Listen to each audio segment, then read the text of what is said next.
आपने तो मुसलमानों को बनाया ही नहीं कुछ। आपने न टिकट दिया, न एमपी बनाया, न एमएलए बनाया, न मिनिस्टर बनाया, कुछ भी नहीं बनाया। बट हमको ताज्जुब होती है कि मेरे जो साथी संगी लोग हैं, सीनियर प्रोफेशनल्स आज के डेट में, जो हमारे आरएसएस के मित्र हैं, तो उनके बाल बच्चे कुछ नहीं कर रहे हैं। तो 95% तो हमारे हिंदू भाई की नौकरी गई ना। तो पंचर वो बना रहे हैं, कौन बना रहे हैं? ये एक छोटी सी गलत तुलना हो गई है इनडायरेक्टली। कंपेयर नहीं कर रहा हूं मैं महात्मा गांधी जी से। गुलाम नबी आजाद साहब थे, आए बैठे चले गए, किसी को कुछ नहीं किया, बरगद का पेड़ बन के रह गए। अगर इंपावरमेंट नहीं करेंगे तो नेक्स्ट जनरेशन कैसे तैयार होगी? फिर राहुल गांधी जी को जैसे आज दिक्कत हो रही है अपने सेकंड राउंड लेवल के जो लीडरशिप ढूंढने में, वही दिक्कत आगे चल के दूसरे जनरेशन को। तो फिर आपके हिसाब से तो फिर मिलता ही लेके आए। नहीं, हम सोच रहे हैं कि वो भाई हैं हमारे हिंदू, जिनके साथ मैं और कल उनके बाबूजी और मैं साथ में पढ़ा लिखा हूँ। वो गुलाम नबी आजाद के लिए नहीं दिया उन्होंने, सलमान खान के लिए नहीं दिया उन्होंने, वो पसंदीदा मुसलमानों के लिए ही दिया है। अब मेरे सारे हिंदू भाई पंचर पुत्र हो गए। भाई मुसलमान तो पंचर बना के एडिक्ट होकर के अब तो आगे बढ़ गए ना। अब तो एयरक्राफ्ट का पंचर बना रहे हैं, साइकिल का नहीं बना रहे हैं।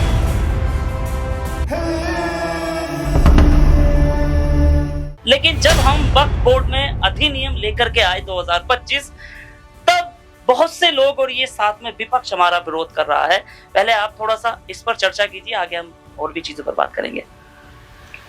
तो उन्होंने, मोदी जी ने, प्रधानमंत्री जी ने क्या बताया कि भाई विपक्ष के लोग आए और उनके जो लोग हैं वक्फ वाले लोग, उन्होंने बोला कि भाई इसमें तब्दीली लाई जाए, ये बोला उन्होंने। हाँ, ऐसा ही कुछ समझो।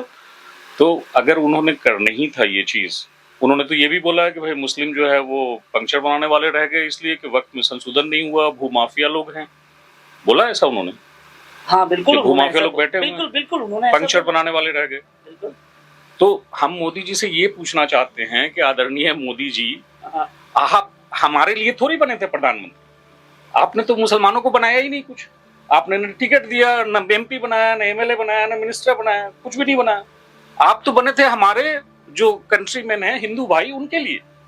वोट भी उन्होंने, आपने उनके लिए बने थे। आपने बोला था कि हम आपके लिए करेंगे, तो आपने उनके लिए भी नहीं किया। बट हमको ताज्जुब होती है कि मेरे जो साथी संगी लोग हैं, सीनियर प्रोफेशनल्स आज के डेट में, जो हमारे आरएसएस के मित्र हैं, तो उनके बाल बच्चे कुछ नहीं कर रहे हैं।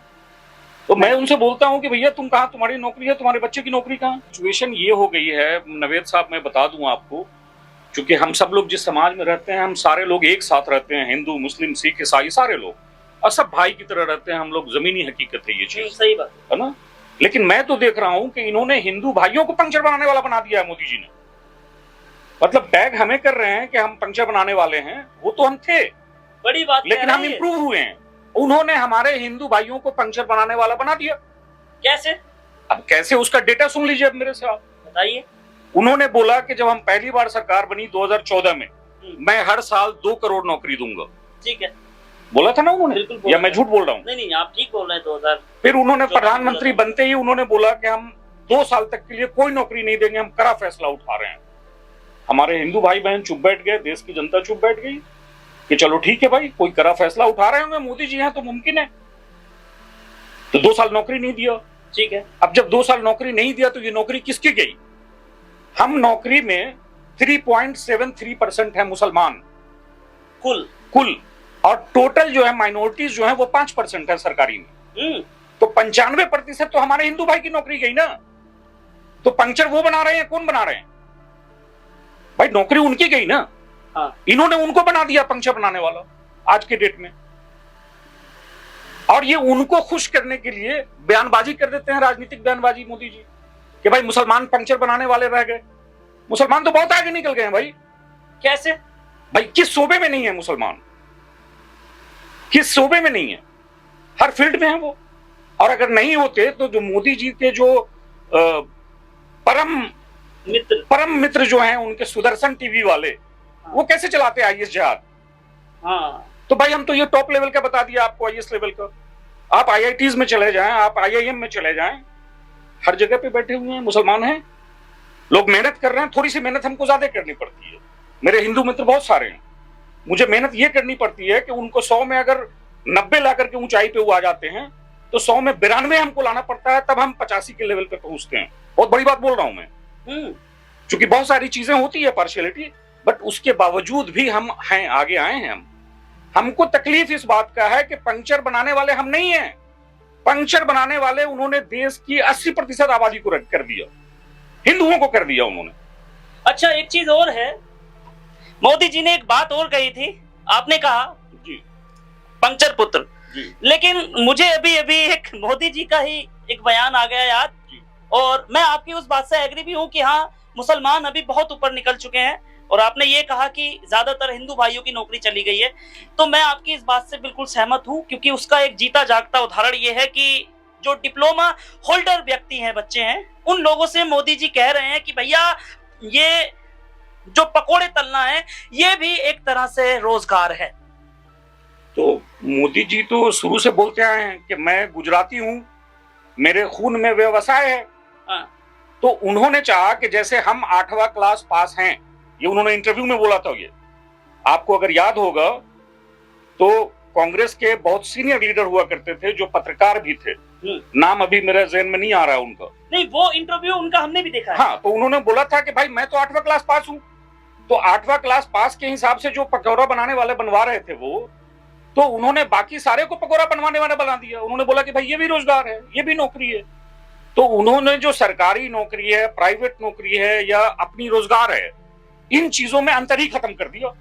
और बहुत बड़े ओरेटर तो हैं, उनकी बात में, उनकी जुबान में वो मिठास तो है कि वो किसी को अपनी तरफ कायल कर लेते हैं, एक बात तो है, हिप्नोटाइज कर लेते हैं। वो एक बात तो है कि इंडिया में मैंने अभी तक ऐसे दो ही लोग देखे हैं, एक तो नंबर 1 पे है महात्मा गांधी, जो कि इमोशन इंटेलिजेंस के बहुत बड़े खिलाड़ी थे, जिन्होंने जिस वक्त आए और देखा कि अरे बाप रे, मेरे देश में इतनी गरीबी, तो गांधी जी ने अपने ऊपरी वस्त्र ही त्याग दिए, बोले कि जब मेरा देश नंगा है तो मैं भी नंगा हूं। सेम वैसे ही आज मोदी जी करते हैं, इनके अंदर भी इमोशन इंटेलिजेंस है, बट ये क्या करते हैं कि इमोशन इंटेलिजेंस की बातें तो करते हैं, लोगों के सामने कहते हैं कि भाई मैं आपका हूं, लेकिन साथ ही 10 लाख का सूट भी पहनते हैं। ये सबसे बड़ी चीज है, यहाँ पे माजरत के साथ बोलूंगा कि एक छोटी सी गलत तुलना हो गई है इनडायरेक्टली। कंपेयर नहीं कर रहा हूं मैं महात्मा गांधी जी से, मैं महात्मा गांधी जी से कंपेयर नहीं कर रहा हूं। महात्मा गांधी जी तो भाई, आपके कहने का मतलब कि वो भी गुजरात के, ये भी गुजरात के। हाँ, लेकिन वो महात्मा गांधी, वो महात्मा गांधी है, वो राष्ट्रीय पिता है, और उनके लिए मेरे दिल में सम्मान है। मैं आपको बता दूं कि माननीय मोदी जी जो हमारे प्रधानमंत्री हैं, इन्होंने खुद बोला कि भाई हमारा परिवार बहुत ही मतलब कम पैसे वाला, घराने वाला, गरीब परिवार था। हमने स्टेशन पे चाय बेचा, हालांकि कोई देखा नहीं उनको आज तक बेचते हुए, लेकिन उन्होंने बोला। महात्मा गांधी जिस परिवार से आते हैं, मोदी जी को शायद पता होगा, जूनागढ़ के जो नवाब थे, और जूनागढ़ के नवाब के जो सबसे बड़े पदाधिकारी थे वो मोहनदास करमचंद गांधी के पिताजी थे। ये उस घराने से आते हैं, सूट बूट पहनते थे, और सूट बूट पहनते थे, और उन्होंने पढ़ाई भी की बाहर में, विदेशों में, लंदन में, और उसके बाद साउथ अफ्रीका भी गए, सब कुछ किया। तो ये उस घराने से आते हैं कि जूनागढ़ के जो नवाब थे, नवाब के सबसे बड़े पदाधिकारी मोहनदास करमचंद गांधी, जिनको महात्मा गांधी हम लोग इज्जत के साथ बोलते हैं, क्योंकि उनका बहुत बड़ा योगदान रहा है देश में, महात्मा गांधी का, है ना। तो वो उस घराने से आते हैं, उनके बेटा हैं ये। अब इनकी बात कर लीजिए, तो उन्होंने, आपने बोला कि उन्होंने वस्त्र उतार दिया अपना, हाँ, ऊपरी वस्त्र, तो धोती पहनते थे और ऊपर का वस्त्र उतार दिया। ये गरीब घराने से आते थे, ये वस्त्र पे वस्त्र डेली बदलने लगे, 4 बार 5 बार, 10 लाख का, 20 लाख का सूट पहनने लगे। अच्छा चलो ठीक है, अभी हम लोग फिर से अच्छा वक्त पे आते हैं। ये पीछे हमारे इमरान प्रतापगढ़ी साहब चल रहे हैं, इनके बारे में आपका क्या ख्याल है? भाई देखिए, इमरान प्रतापगढ़ी साहब जो हैं, पॉलिटिशियन हैं आज के डेट में। हाँ। उन्होंने अपनी शुरुआत जो की वो शायरी से की थी, अपने मेहनत से अपना नाम कमाया, बनाया, आगे बढ़े, जनता में एक्सेप्टेंस हुआ, और फिर उनको जो है कांग्रेस पार्टी ने ले लिया, चुनाव भी लड़े, वो हार भी गए, उसके बाद राज्यसभा का उनको एमपी भी बना दिया गया, ठीक है ना। और आज सांसद भी हैं, अपना सवाल पूछ रहे हैं, राज्यसभा के सांसद भी हैं अपना। उनको जिस तरह से वक्फ बोर्ड का बीइंग कांग्रेस पार्टी लीडर और member of parliament of the upper house जो जब करना चाहिए वो कर रहे हैं, लेकिन साथ साथ क्या लगता है आपको कि ये अपना काम अच्छे से कर रहे हैं? लेकिन साथ साथ वो पार्टी के, कांग्रेस पार्टी के जो मुस्लिम संगठन है, उनका जो है क्या कहलाता है, अल्पसंख्यक विभाग जो है, अल्पसंख्यक प्रकोष्ठ, तो अल्पसंख्यक प्रकोष्ठ के चेयरमैन भी हैं, ठीक है। तो इनके साथ मसला क्या है ना, अपने जो इमरान प्रताप गरी साहब हैं, जी जी, लीडर अच्छे हैं, बोलते भी अच्छा है, बहुत शानदार बोलते हैं, ठीक है ना, इससे कोई दो राय नहीं है। लेकिन इनको जो करना चाहिए एम्पावरमेंट, नेक्स्ट जनरेशन लीडर बनेगा अपना भाई। गुलाम नबी आजाद साहब थे, आए बैठे चले गए, किसी को कुछ नहीं किया, बरगद का पेड़ बन के रह गए। उसी तरह बड़े बड़े नेता थे कांग्रेस में, चाहे वो किसी भी धर्म के हो, चाहे वो किसी भी धर्म के हो, जाति के हो, कुछ बड़े बड़े नेता लोग जो थे वो अपनी कुर्सी अपना रुतबा बनाने के चक्कर में रह गए। और मुसलमान के तो नेता ही कम होते थे, और मुसलमानों ने जो है डर के कुछ किया नहीं अपना। हाँ। लेकिन कम से कम ये जो इमरान प्रताप गरी आए हैं, युवा हैं, और इनको जो प्रकोष्ठ मिला है माइनॉरिटी का, तो माइनॉरिटी में कम से कम सेकंड जनरेशन, थर्ड जनरेशन युवा को तो तैयार करें, उनको एम्पावर तो करें, एम्पावरमेंट तो देना पड़ेगा ना उनको। अगर एम्पावरमेंट नहीं करेंगे तो नेक्स्ट जनरेशन कैसे तैयार होगी? फिर राहुल गांधी जी को जैसे आज दिक्कत हो रही है अपने सेकंड राउंड लेवल के जो लीडरशिप ढूंढने में, वही दिक्कत आगे चल के दूसरे जनरेशन को होगी। बिल्कुल होगी भाई, इनको तो हर लेवल का लीडर तैयार करना पड़ेगा ना, सेकंड जनरेशन थर्ड जनरेशन का लेवल तैयार करना पड़ेगा लीडर। अच्छा, सबसे बड़ी बात मैं आपको बता रहा हूँ, अभी हम लोग वक्त की बात कर रहे हैं। सुप्रीम कोर्ट ने वक्फ बोर्ड पर अंतिम राहत तो दे दी है। अच्छा, आपको लगता है कि आगे इसमें कुछ हो सकता है, क्या रोक लगा सकता है इस पे सुप्रीम कोर्ट? देखिए, बिल्कुल अब कानूनी पहलू पे तो मैं नहीं जाऊंगा, लेकिन इतना जरूर बोलूंगा कि जो कानून की जो बेसिक स्ट्रक्चर है उसमें ये जो है बहुत सारे जो पॉइंट्स इनके हैं, आर्टिकल्स, वो सारे जो हैं वो सुप्रीम कोर्ट से शायद वो जैसा लोग बोल रहे हैं लीगल एक्सपर्ट सब, कि वहां पे उसमें बहुत सारी चेंजेस होनी है, ठीक है ना। तो वो एक चीज है। लेकिन जो दूसरी चीजें जो आ रही निकल के सामने, जो एक्सप्लेनेशन जनता के सामने सही नहीं किया, या मोदी जी जो बिल्कुल ही उसको मिसगाइड कर रहे हैं भारत की जनता को, भू माफिया तक बोल रहे हैं। तो भू माफिया कौन थे? भाई, सरकार के तमाम विभागों में भ्रष्टाचार है और था। मोदी जी के कार्यकाल में, आरएसएस के कार्यकाल में, आरएसएस मैं इसलिए शब्द यूज कर रहा हूं कि आरएसएस जिस राज्य में सरकार बनाई है, अकेली या साझा करके, वहां की प्रीवियस गवर्नमेंट से 10 गुना ज्यादा भ्रष्टाचार बढ़ गया। अगर कोई सर्टिफिकेट बनवाना हो किसी को ब्लॉक से, तो जो सर्टिफिकेट बनता था 100 रुपए में, वो आज 1000 रुपए में बन रहा है, 100 गुना बढ़ गया। तो भ्रष्टाचार तो बढ़ी है। अब मोदी जी ने अगर लगाम, हाँ वही मैं बता रहा हूं कि अगर मोदी जी ने लगाम लगाना था भ्रष्टाचार को, जो वक्फ बोर्ड में हुआ है, जो भू माफिया शब्द इन्होंने यूज किया, भू माफिया ने यहाँ भी कब्जा किया, वही तो मैं बोल रहा हूँ, वही वक्फ बोर्ड बोल रही है। भाई, वक्फ बोर्ड की जो जमीनें हैं, तो जितनी प्राइम लोकेशन पे बड़ी बड़ी जमीनें हैं, वो हमारे जो कंट्रीमैन हैं, सामंतवादी लोग हैं, ठीक है ना, और उसमें ज्यादातर हमारे जो हिंदू भाई हैं सामंतवादी, जो किसी भी पॉलिटिकल पार्टी के हों, उन्होंने जो है वक्फ बोर्ड से लिया हुआ है।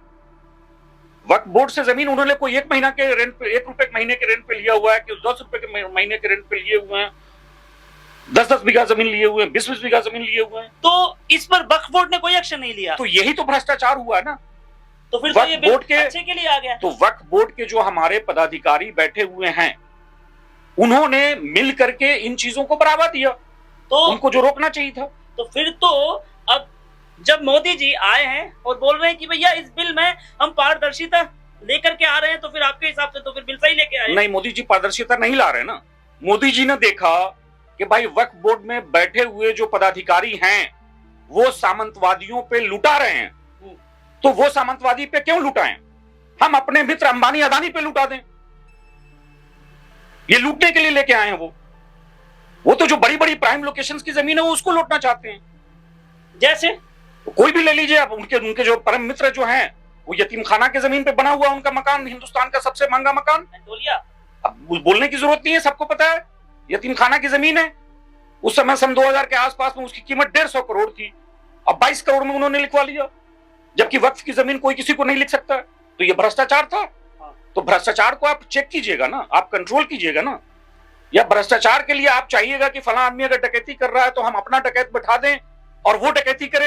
अच्छा, योगी जी से याद आया, अभी योगी जी ने एक बयान दिया है और उस बयान में योगी जी ने कहा है कि भैया हम वक्फ बोर्ड की जो जमीनें हैं जिन पर की कब्जा किया गया है, उन जमीनों को हम वक्फ बोर्ड से लेंगे और उसके बाद उस पर स्कूल, कॉलेज, हॉस्पिटल बनाएंगे। इस पर आप क्या कहना चाह रहे हैं? तो हम सबसे पहले योगी जी मोदी जी मिलकर डिसाइड कर लें कि वक्फ बोर्ड ने जमीन पे कब्जा किया है या वक्फ बोर्ड की जमीन कब्जा हुई है, ये दोनों मिलकर डिसाइड कर ले।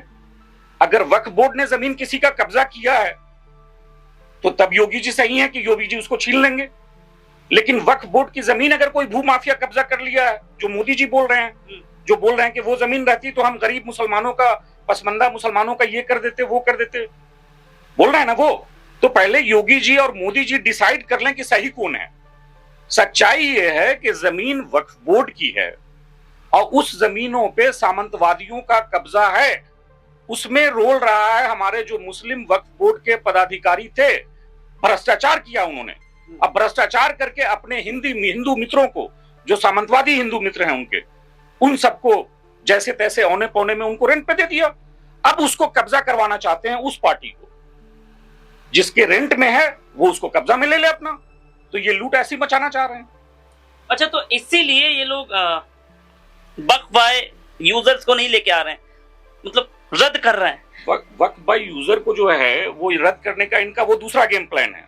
इनको जो इनका अपना वोट बैंक है, इनका जो अपना वोट बैंक है मोदी जी का, मोदी जी के क्या चीज है कि ये हिंदू हिंदू करते हैं, लेकिन हिंदुओं को इनके राज्य में सबसे बड़ा नुकसान हुआ है। कैसे? भाई इन्होंने सारे हिंदुओं को जाहिल बना दिया। बड़ी बात कह रहे हैं भाई, इन्होंने जाहिल बना दिया, इन्होंने शिक्षा रोक दिया। हम गरीब हिंदुओं की बात कर रहे हैं, गरीब हिंदुओं की बात कर रहे हैं, जो बेचारे गरीब हिंदू हैं, जो सरकारी स्कूल में पढ़ के आते थे, सरकारी महाविद्यालय में पढ़ते थे, यूनिवर्सिटी में पढ़ते थे, वहां तो इन्होंने अनुदान सब बंद कर दिया। जब वो कुछ नहीं कह रहे तो आप तो जब वो पढ़ाई कर ही नहीं रहे हैं तो हम इसलिए कह रहे हैं कि हम हिंदू मुस्लिम नहीं सोच रहे हैं। हम सोच रहे हैं कि वो भाई है हमारे हिंदू, जिनके साथ मैं और कल उनके बाबूजी और मैं साथ में पढ़ा लिखा हूं और आगे बढ़े हैं साथ में, और उनके बच्चे अगर नहीं कुछ कर पाएंगे तो तकलीफ होगी हमको, इसलिए बोल रहे हैं हम। तो इन्होंने तो उनको बेचारे को जो है बना दिया बेरोजगार, अनपढ़, रोजगार कहां है उनको। और ये बोलते हैं कि हम मुसलमानों का ये कर देंगे। मुसलमानों का क्या किया है इन्होंने आज तक? 2002 से लेकर के 2014 तक ये गुजरात के मुख्यमंत्री थे, 14 से लेकर के अभी 25 चल रहा है, 11 साल हो गया, प्रधानमंत्री हैं। मुसलमानों के लिए क्या किया इन्होंने?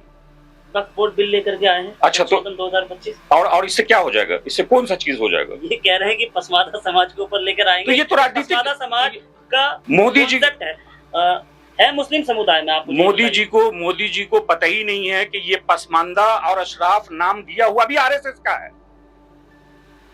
हम लोग अपने कॉलेज यूनिवर्सिटी के जमाने में इस शब्द को नहीं जानते थे। ये आरएसएस की टर्मिनोलॉजी है। हमने आज तक तो इन्होंने मुसलमानों को दो पार्ट में बांट दिया अपने वोट बैंक बनाने के लिए। इन्होंने दलितों को दलित और महादलित में बना दिया। ये तो सारी की सारी वोट बैंक की राजनीति करते हैं ना ये। अब ये बोल रहे हैं कि भैया इससे पसमंदा को फायदा क्या होगा। अरे मोदी जी, आप पसमंदा को क्या फायदा कराइएगा? ये वक्फ बोर्ड बना ही है पसमंदा के लिए, गरीबों के लिए। ये जमीन देने वाले जो लोग हैं वो गरीब नहीं दिए हैं, अमीर दिए हैं। ये सारे के सारे अमीर लोग दिए हैं, जो वेल ऑफ हैं उन्होंने दिया है। और किसके लिए दिया है? कब्रिस्तान वो बड़े लोगों के लिए नहीं दिया है। वो गुलाम नबी आजाद के लिए नहीं दिया उन्होंने, सलमान खान के लिए नहीं दिया उन्होंने, वो पसमंदा मुसलमानों के लिए ही दिया है।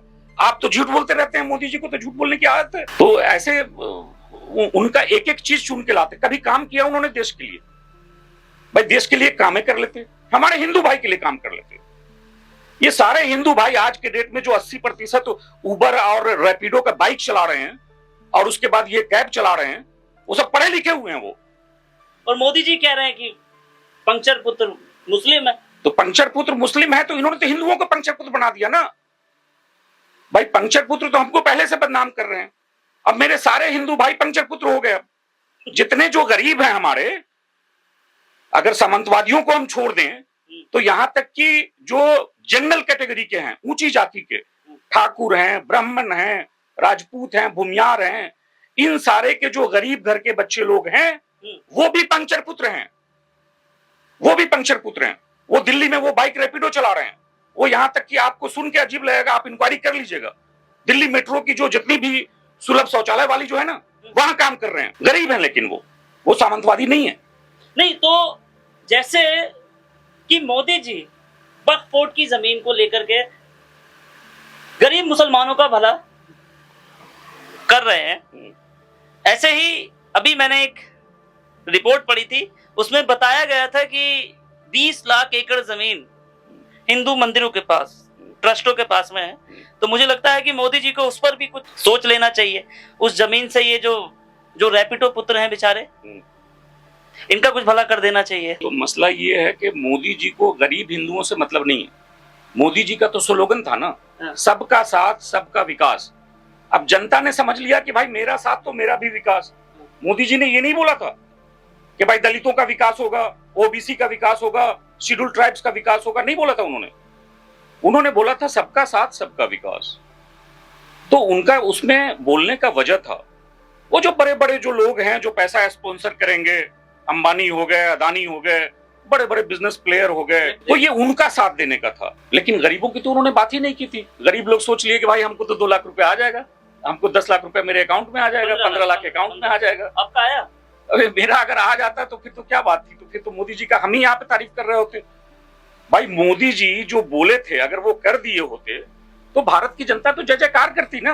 आज भी कर रही है ना। आज जो कर रही है वो भारत की जनता नहीं कर रही है, वो भारत की मीडिया प्रायोजित जनता कर रही है। सर तीसरी बार ये प्रधानमंत्री बन चुके हैं। पहली बार झूठ बोल के बने, कोई बात नहीं, पहली बार झूठ बोल के बने तो दूसरे बार उनका रफाल वाला जो मसला हुआ था 2019 का, आरएसएस की इंटरनल सर्वे आई थी कि आरएसएस बीजेपी चुनाव हार रही है 2019 की। फिर जीत कैसे गई? फिर जीत गई। फिर उसमें जो है बहुत सारी चीजें हुई। जो इनके गवर्नर थे कश्मीर के, उन्होंने बोला कि भाई क्या हुआ पुलवामा में, नहीं हुआ, कैसे इन्होंने उस चीज को जो है बुझाया अपना 24 में, तो इस तरह से लेके जीत गए। 24 में तो चुनाव आयोग है ना इनके पास, तो फिर तो 29 में जीत लेंगे चुनाव। हाँ तो जीतेंगे ना, जीतते रहेंगे। लेकिन तकलीफ इस बात का है कि हमारे देश के जो हिंदू भाई हैं जो पंचर बनाने की तरफ जा रहे हैं, तकलीफ उसका है। हमको मुसलमानों का तकलीफ है ही नहीं। क्यों भाई? मुसलमान तो पंचर बना बना के एडिक्ट होकर के अब तो आगे बढ़ गए ना। अब तो एयरक्राफ्ट का पंचर बना रहे हैं, साइकिल का नहीं बना रहे हैं। लेकिन हिंदू भाई अब नीचे की तरफ जा रहे हैं, तो तकलीफ उनकी है। हम करें, हाँ तकलीफ उनकी है, वो इस चीज को समझ नहीं पा रहे हैं। उनको हिंदू, मुस्लिम, इंडिया, पाकिस्तान, सरबत जहाज और फला जहाज में बांट देते हैं। हाँ सरबत जहाज वाला मुद्दा देख लो। तो ये जो व्यापारी बाबा है ये अपना व्यापार के लिए कुछ भी कर सकता है। सैया बैल कोतवाल तो डर काहे का? मोदी जी को जिताने में इसका भी साथ था। इन्होंने कहा भी था कि भैया अगर हम लोग यहाँ आ गए तो पेट्रोल तो यूं ही 30-35 रुपए लीटर में जाएगा। हाँ तो अब कहाँ घुसा हुआ है वो? अब रामदेव कहीं गायब है ना अभी।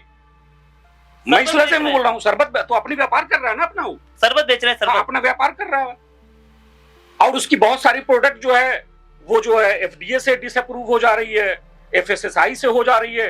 लेकिन सैया बैल कोतवाल तो डर काहेगा? मोदी जी है ना, मोदी जी संभाल लेंगे। मोदी जी है तो मुमकिन है। मोदी जी का इन्होंने साथ दिया था, मोदी जी इनका साथ दे रहे हैं। क्या बात? गरीब जनता, देश की गरीब हिंदू जनता जो है बेचारी बेकार होती रहे। शरबत पी रही है, वो बोल रहे हैं कि शरबत अच्छा है बाबा जी का। बाबा जी का शरबत, वो जो बोलने वाले जो लोग हैं ना, वो सब मीडिया प्रायोजित लोग हैं, आरएसएस के कार्यकर्ता लोग, बाकी कोई नहीं बोलते हैं। शुगर बहुत है सुना है उसमें। अब पता नहीं है, वो टेक्निकल चीज में हम नहीं जाएंगे। अच्छा एक रिपोर्ट ये भी आ रही है कि बाबा रामदेव जी ने ही बोला था कि इनका जो रुआवजा शरबत है इसमें पता नहीं क्या क्या मिला हुआ है। इस पर कुछ कहना चाहेंगे? तो भाई सरकार जो है हिंदू हृदय सम्राट नरेंद्र मोदी जी की है। सारे के सारे पदाधिकारी, मंत्री, सब के सब हिंदू हैं। हिंदू हृदय सम्राट के सब अनुयायी हैं।